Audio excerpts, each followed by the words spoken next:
Okay, here we go. Okay. So, welcome, David Ellefson and Holly Mollohan. I'm going to talk to David and ask him a few questions before we start into about the Nick Menza documentary. Okay. David, how are you doing today? I am well. Really good, actually. Yeah. So I'm going to ask you a couple questions. Who were your influences growing up? Certainly Kiss, right off the bat.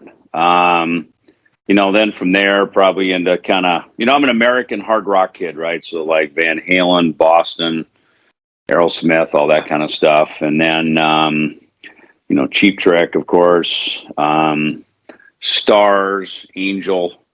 I kind of got into the Casablanca era of bands. And, then from there, in my bands and stuff, I started covering, Zeppelin and Bad Company and Montrose and all that kind of stuff. And what about then once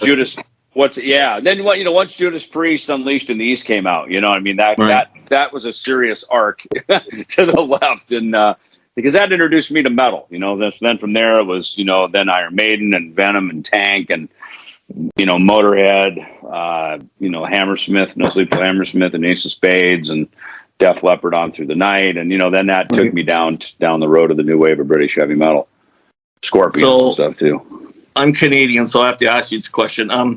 Who are you? Did you have any Canadian band influences like Rush or? For sure, Rush. Yeah, 100% Rush. And it's funny. I remember when the Loverboy record came out. That was great. Working for the Weekend. Or what was it? Turn Me Loose. That had like a great bass intro. And a lot of cover bands in Minnesota because that was the gig where I grew up in the Midwest. You'd play the ballrooms and the bars. You'd do 4 45-minute sets a night from 9 p.m. till 1 a.m. So I did a ton of that stuff growing up. So for sure that. And then, I started to like Sword, of course. And, then when MTV came along, there was like Honeymoon Suite and a bunch of other stuff, that came along. And I like Nickelback. Silver Side Up's probably my favorite record of theirs. I like that record a lot, actually. I think that's very cool. Yeah. Awesome. So is it true you started out as a guitarist and then switched to being a bass player? No, that's the opposite, actually. I started as a bass player. Yep, I started as a bass player. In fact, I remember, I started on tenor. Right? My mother's Wurlitzer organ. And then tenor saxophone. Then I got the bass. And then I started playing guitar about a year after that. I started playing guitar. So, I like it because guitar is easier to write rock songs with. Sometimes I'll write something on guitar, take it to bass. Sometimes I'll write something on bass and take it over to the guitar. And it's just so you can create on any instrument. I've written metal riffs on my piano. And then you turn them over to guitar. Like, oh, that's pretty cool. That works. So sometimes just whatever instrument you create on is almost irrelevant. So let's talk about your new band there that you have, the Lucid. Yes. Who's all in that, and how did that go about? Like, what was the process of hiring these other musicians to? Sure. So Mike Keller from Fear Factory and Raven plays drums in it and also produced it. Drew Fortier, who had a stint with, he's played with Steven Shiro from Kick Tracy. They had a thing together. He's played a little bit with Chuck Mosley, who was the first singer from Faith No More, and also with Bang Tango. So he's had a handful of different things. And then Vin Dombrowski from Sponge, the singer of Sponge, is fronting the band. Yeah, and so Drew and Mike started it. Then they brought me in, and then around that same time, hit up Vin about coming in, and he came on board. And so then it just kind of fell together from there. It started last summer, 2020, is where it kind of came in. And I think Drew had a lot of the songs or some of the riffs. A few of the ideas had been kind of lingering around from other things, as records tend to be. We've all got a pile of stuff, and you just here and there, you just got it everywhere, and put the pieces together. You kind of go, these are the guys that these riffs work with, and like this pile of songs I'm going to take over there to work with those guys. I mean, that's, I think, how, I think when you become a professional, you sort of segregate things, to know who who it's going to work with. You don't kind of put the square peg in the round hole, if you will. You know, you kind of find the right settings for your material. Right. So the band just released an album there. What was it, last week that they? Yeah, October 15th it came out. Yep. So digitally everywhere. We're actually, I think I'm going to we're talking about maybe pipelining it in through the EMP channels in the new year. You know, we just kind of did the digital launch, and then Right. the lucidofficial.com, I think, is the site where you can actually do we had to put up some pre-orders and stuff. But we got some tour dates coming up, I think, in May, and then in Europe later in 2022. We're, going to put it through some, proper distribution channels into the stores and stuff. Nice. I'm a big fan of vinyl, so hopefully there's some vinyl. Yeah, the vinyl. And actually, Vin helped us find a vinyl manufacturer who can get it done quicker. You know, vinyl can be 6 to 9 months. In fact, I was just talking to someone earlier today. It's like, if you want to invest, get your cryptocurrency and get all that nouveau shit out of the way, and then invest in a vinyl factory. Because vinyl, it's everybody. I mean, Sony, Universal, everybody's behind. It takes months to get vinyl done because of the demand. And now they have all these box sets too that everybody's producing. So. Totally. Yeah. So if you got any extra money laying around, I don't know, build a vinyl manufacturing plant. Okay. We could use one. So what's going on with the Revive Combat Records? I know I was following on Twitter, but I haven't really heard much about what's going on with the label right now. Is it on hold or? No, it's still sitting there. I mean, we pipelined a ton of records. We had a lot of releases kind of through 2020. The final stuff was Ellefson No Cover. That was kind of the final product that we put in. Right. And in 2021, just because I got busy writing other records and creating other stuff, I wasn't that focused on putting that much stuff out. There's quite a few titles in there right now. And then, now I want to be more selective about it. There's a lot of stuff that we put in there. Right. And then, and that's all doing fine, but I want to just kind of be a little more selective about what I'm putting in there. Again, and looking at Lucid and go, okay, look, we might need this bigger sort of pipeline for that. So now I have that in place, with distribution. So I've got that there. Just talking to somebody else about another record as well, and I might be able to help them out with that, and put that in there. So I kind of want to use it as a bit more of just kind of what I started it for, which is when there's a need, I can have a solution to help myself or help things that I work on, like the Lucid, right. or help friends out if they need to get stuff out into bigger outlets. I think the Killer Dwarfs are on the label, if I'm not mistaken, and they're Canadians. Yes. Yep. Yeah. And again, like you said, vinyl's a big thing, so vinyl usually blows through pretty quick. That sells very quickly in the stores. CDs, some digital, of course, just does its thing now because everybody's getting stuff on Spotify and iTunes and YouTube and that. So what's going on with Metal Allegiance? Is that still going on? I haven't heard much. It is. Those guys did a show in the East Coast about a month ago. They did something out of Long Island. I wasn't part of it because there's some things we realize when we work West Coast. I'm usually part of it. When it's East Coast, often I'm not. And as we've expanded the community, there's kind of the core four, right, as we called it. Me, Mengi, Skolnick, and Portnoy. For the recording aspect of it. But then when it comes to performing live, that's kind of a much wider circle to be more inclusive to people that are available. And I think that's part of the fun of it is changing it up to let more people be involved in it for the live performance. Right. I really liked it when so many of my favorite bands growing up, and they're all in one group. It's like, holy frig, how this is crazy.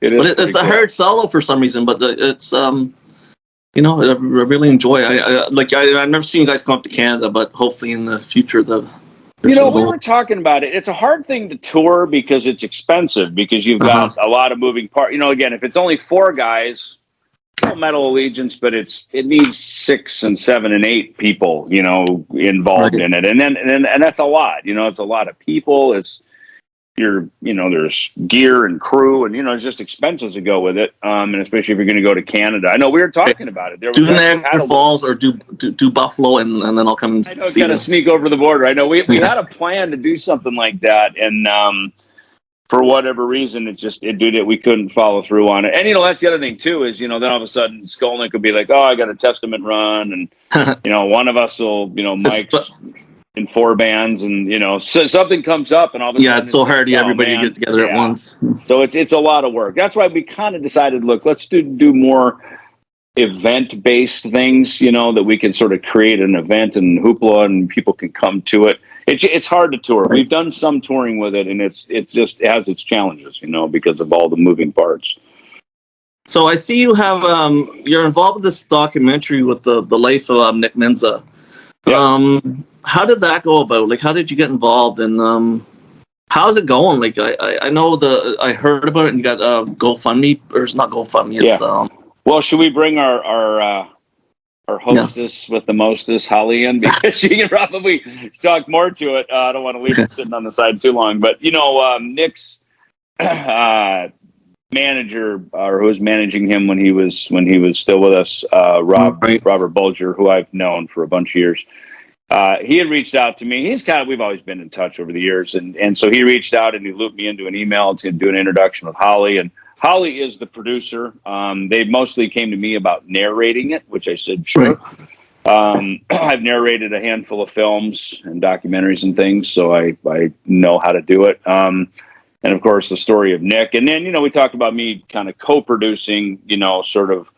And in my opinion, again, Holly's the producer. She's the one who's the overseer of the thing. My thing is to just kind of come in and help pull some bits and pieces together, maybe a person or two for some interviewing, kind of help streamline the story, because, obviously I lived probably a dozen years on the road with Nick, a couple years of tech in the late 80s. And then by, 89 into 90, when he became a full-fledged, Megadeth band member through the 90s and stuff. So we spent a lot of time together. In fact, today I was just talking to a drum tech of his on the phone, and we were just reliving stories and funny stuff about Nick. And it's interesting. Nick had a really different perspective because he started with the crew.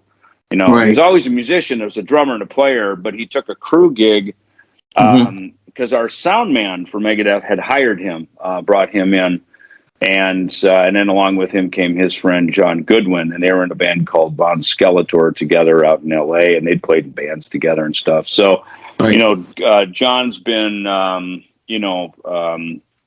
been able to give a lot of great input, and so there's a lot of people. There's many narratives here, and I think the main trick with this is to focus the narrative into one story, because there's people that have been childhood friends, musician friends, obviously his family. Has obviously a perspective on it, and then me as being a band member with him, I've got a perspective that I think can help keep it sort of consistent with what the fans grew up with. So a lot of it, I think, is just kind of pulling all these pieces together, and then it's up to Holly to turn it into a movie. She's got all the dirty work to do. So, Holly, when do you have a release date set for this documentary at all? We're hoping to get it released within the next year. That's the goal. We don't have a hard and fast date yet. It's been in the works for a while. It was actually started before I came into the mix. I've been in around a year doing some pre-production. Of course, coronavirus has set things back and things like that. But it's been in the works for a while. Rob has been working on it. There was another film crew that was attached, but then they kind of fell off somehow, and then I came in when we did a music video. I do a lot of music video work for the band Byzantine, and they did a cover of Creator of Souls about a year ago, and I did that music video, and what we did is we used footage from Nick in the studio from 2014, and we mixed that together with footage that I shot with Byzantine and re-recorded their parts and used his drum parts and his video and made a music video out of it. So that's how I got involved with this documentary. The family and Rob liked that music video, and they're like, hey, you want to do the documentary? I'm like, sure. I've done a lot of short film work and a feature film that I just released. So yeah, it's been a cool journey so far, and I just really, my goal for this is to make something nice for the family. So. Yeah, that's very nice. It's a very nice tribute to Nick. He was an amazing drummer, and I read his autobiography, and yeah, it's an amazing guy he was. So David, do you have any special memories with Nick? Like, is there anything that pops out that you remember most about him? And Well, most of it you're gonna have to wait and watch the film. okay, But no, I'm definitely gonna watch. like obviously there's like I said, about 12 years of memories. Probably one of my first ones, and I think I've told this story before. Is I remember we were doing some pre-production. We were doing some shows before. It was in December, like kind of late November, early December of 1987. We had the So Far So Good So What record was being mixed. Right.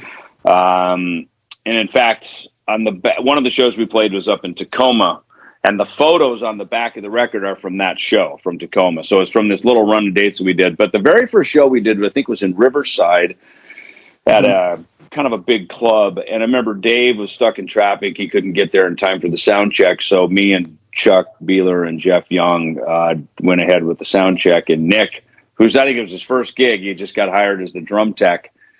And, Nick was pretty ballsy. So he walks up with the sunglasses on, steps up to the mic and starts singing Peace Sells.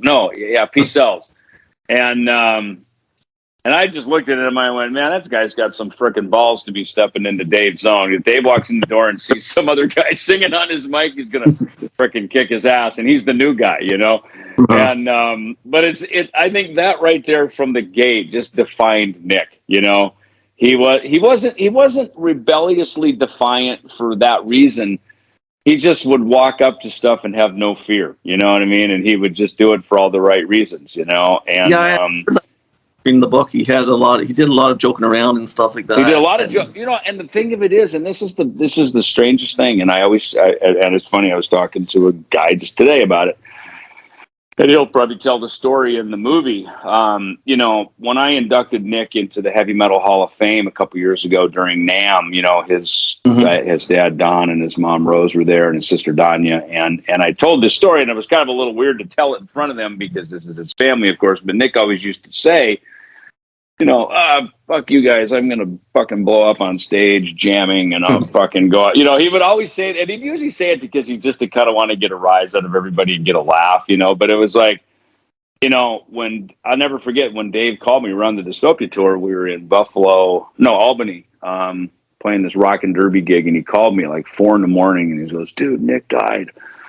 And he was very upset, and as I was then too. I was like, holy shit, are you kidding me? What happened? No one really knew. We didn't have all the components yet, and it would be revealed within the next couple hours. He died on stage at the Baked Potato playing with Chris Boland's band Home, and it happened, on stage, and as sort of obviously shocking as it was, there's a part of it you just go, son of a bitch, he fucking did it. You know what I mean? Like he did it. He the total rock star move, right? Like just doing what he loved in front of his fans, behind his drum kit. Nick was all about his drums. I mean, he was that guy. You meet guys that play drums, and then you meet guys that just live and breathe their instruments, and in this case, his drums. And that was Nick. And, for Nick to just be sort of memorialized like that reality of, he died the way he lived. That's kind of the way you want to do. I mean, look, we're all going to die. So dying is not tragic. It really isn't. Like, spoiler alert, we're all going to leave the planet. You know what I mean? So get your shit together. One day you're going to be out of here. Right. So that dying isn't it's sad because we miss him, but that's not the tragedy. We're all going to die. And so in a lot of ways, him dying on stage the way he did at a gig, having fun. And Chris Boland gave me kind of a play-by-play, blow-by-blow of the night a couple years ago. And it's like talking to him, it sounds like he was having the time of his life, just kicking ass, playing drums. Chris said he was playing one of the best gigs that he'd ever had. That's crazy. Fun, joking around. So when I heard that, I'm just like, how awesome is that? He wasn't drugged out, like a lot of tragedy stories you hear, the guy, died on the toilet or, and those are what they are. But it's like to hear that Nick was having fun. He was joking, rocking, getting ready to jam the next tune and bang. I'm out. You know what I mean? It's just Crazy. if you knew Nick, it's so Nick, you know. And I think there's a celebration in that I think, you know, Holly's pulling all these pieces together and honestly, like she said, for his family, I think, you know, they deserve to just have this kind of nice package, sort of, you know, bow tied wrap for them, and just say, you know, you know, we all love Nick. Everybody around the world, we love the guy, and kind of here's you know, sort of a just a final farewell from all of us. That's, I think, what So, our Holly, whole intention. How do fans contact, like, get involved in this project? Is there like a GoFundMe or a pledge? Some kind of do you have there's website or something? There's an Indiegogo campaign that we've got for about another week. So it's This Was My Life. You can find it on Indiegogo, like I said, or you can go to thiswasmylifefilm.com. There's information there as well. Nice. And please support it, because as you can imagine, these things, they take time. They're not cheap. Just, you know, no one's walking out of this making a ton of money. This isn't a Spielberg production, you know, but we're making a great quality product, and we're taking the time and doing everything right to do that. But it's just, you know, just the amount of time that it takes to make something like this. So yeah, there's some pretty cool things in there that people can be part of if they want to support it. And it's for the love of Nick and just supporting it, you know. Some T-shirts and some signed drumsticks and stuff like that, I believe, and yeah, and even one of these is coming up. Nice. So yes. So, well, we're doing a cool thing. There's some tracks. In fact, I'll tell you this, because we're going to put it up on the Indiegogo on the crowdfunding thing. Is that, you know, there's some drum tracks that Nick has, and a few of us are writing some new material over those tracks. So it's kind of like having a band with Nick posthumous. And so we're putting some new riffs and new stuff down. You know, the intention is for that stuff to end up in the movie. And, you know, a fun way. As soon as I heard them, I went, oh my God, we should totally go in the studio and like write new stuff over these, right? And these are new original tracks of Nick's. They're not, you know, from existing songs and stuff. So we can do whatever we want with it and just, you know, cut them up. And we had one guy from Greece has already sent some stuff back. I'm going to go in this week and start working on stuff. So we're just calling up a bunch of people in the neighborhood to just, here's Nick right away, you know, just start writing and putting stuff down. So even if they're just riffs and bumper cues and stuff for the movie. So this bass is being used for that. So nice. Bid on that, people. Bid on that. Yeah. Okay. Thank you for coming on, Holly. I just have a few more questions for David. Just going to ask him a few more, and then we're going to finish this interview.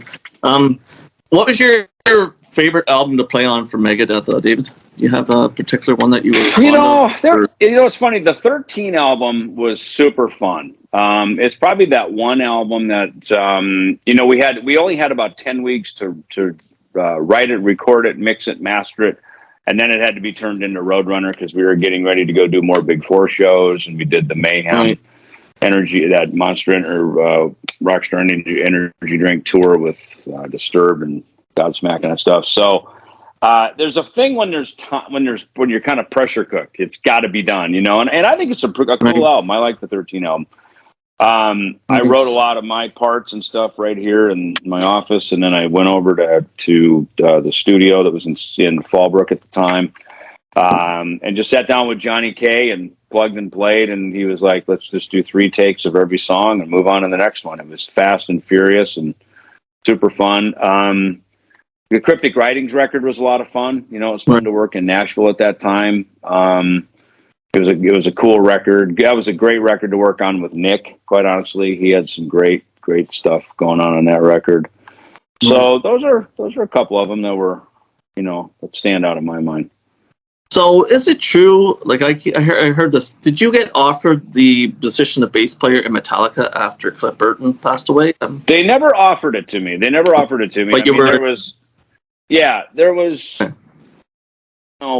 there was a conversation. It would have been during the World Needs a Heroes after Jason quit, you know, that there was kind of a short list, but I never did get the call. And the Metallica guys are friends of me. I mean, they're, you know, we're buddies, you know. So And they there was just it was just kind of a random backstage thing. You know, Lars happened to be backstage. I think it was at the Kaiser Auditorium in Oakland. We were playing, I think, with Motorhead or something. And you know, it was a sad moment because it was right after the bus accident happened with Cliff, and you know, there was just a quick exchange. It was no formal offer. It wasn't even a serious discussion, to be honest with you, about it. It was just kind of, what are you guys going to do? No, I just wanted to clear that up. What's going on next? But yeah, no, they've never formally approached me and said, "Hey, do you want a job in Metallica?" There's, you know, it's they knew I was gainfully employed, and you know, I'm sure they didn't want to break up our band, and you know, we had just gotten signed to Capitol Records at the time, so you know, it's all good. So, what are your thoughts of the Rock Hall? And do you ever see a day when bands like Megadeth and Slayer might get inducted? Like I'm always pushing for metal bands to get in the Rock Hall, and it just seems like a struggle. It seems like fans don't even care. Iron Maiden and Judas Priest were both nominated, and it's just like, you know, how can these here's bands the funny thing. Out of all the people, I'm probably most supportive of the Rock and Roll Hall of Fame, and here's why. Because I'm already in it. Well, here's why, because I'm already in it. And here's how. I did not because of I walked in and got inducted, but you know, in the late 90s, we did a big auction on Megadeth.com, and we sold off a ton of gear that we had at a storage unit here in Arizona when the band was based here at that time. And a fan bought pretty much a bunch of my Jackson basses that I had from the early days. They bought some BC Riches. So the BC Rich bass I used in the Pete Sells video that's got the Mockingbird and it's got the fighter jet on it. A fan bought it. And actually, I think Dave McRobb, who runs the social media or the fan club with Megadeth, I think he might have bought it. Then he sold it to this guy, and I think that's how it went. He sold it to this fan, and this fan, rather than doing the douchey thing of just putting it on eBay and trying to make a bunch of money from it, he put it on consignment at the Rock and Roll Hall of Fame, and it was the first piece of heavy metal memorabilia, period, in the Rock and Roll Hall of Fame. And then they put Dimebagg's guitar, and now there's kind of a little heavy metal exhibit there, right? But it started with my bass. So honestly, I'm already there, so I'm good. You know what I mean? So, and obviously it represents Megadeth, and so by way of this fan being cool, he sort of snuck Megadeth in under the wire, you know, which I thought was actually pretty cool, you know. That's awesome. Yeah. Okay, I'm gonna finish this interview up, and I'd like to say thank you for coming on the Say Metal podcast today, and all the best in the future, man. I'm rooting for you, and I'm looking forward to whatever you're doing. And take care, man. I appreciate it, Mark. See you, man. Welcome. Bye. See ya. Bye.